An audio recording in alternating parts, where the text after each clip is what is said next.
Now, your Alaska Link weather for Fairbanks and the interior. Good evening and happy Friday. The cold air was starting to sink in, and this is only just the beginning. We're noting that especially those valley spots, watching temperatures starting to creep into those 20s below zero and expected to settle there, especially here across Fairbanks. And we're noting that this is not only just going to be some of our valley spots, this is going to be nearly interior wide, a long period cold snap, which we know that these come at least every winter, and this is looking to be potentially a long-lived one, as we'll note that it's at least first round going to last through Wednesday.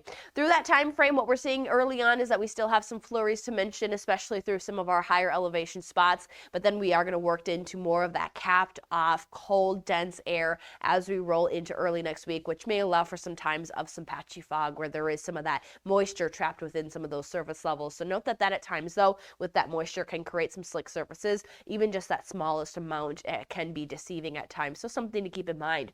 And then as we're keeping an eye on that extended forecast, note that there is also another cold push that's in place. So it's looking to run right up on the heels of this first cold snap. So we could be talking not only long period, but extended period really of these cold conditions to last through the next week at least ahead for the region. So time to prepare for the cold.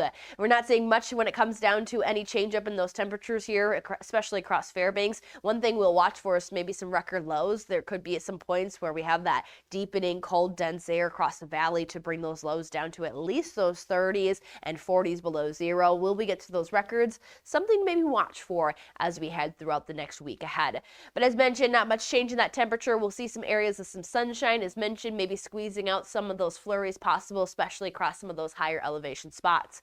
But we are watching that as we head into our Saturday. It's not only valleys that are going to be seeing the cold, it's going to be much of the interior, and it's going to be starting to be pushed in with some of those stronger winds. Now, not blustery by any means, but when you have this type of air mass in place, it does create some of those brisk wind chills. We see nearly much of the interior at a wind chill of 30 to 50 below zero. Now, not everyone's going to have that chill just yet. We'll take a look at those highs here in a moment for Saturday, but Saturday does have 5 hours and 37 minutes of that daylight.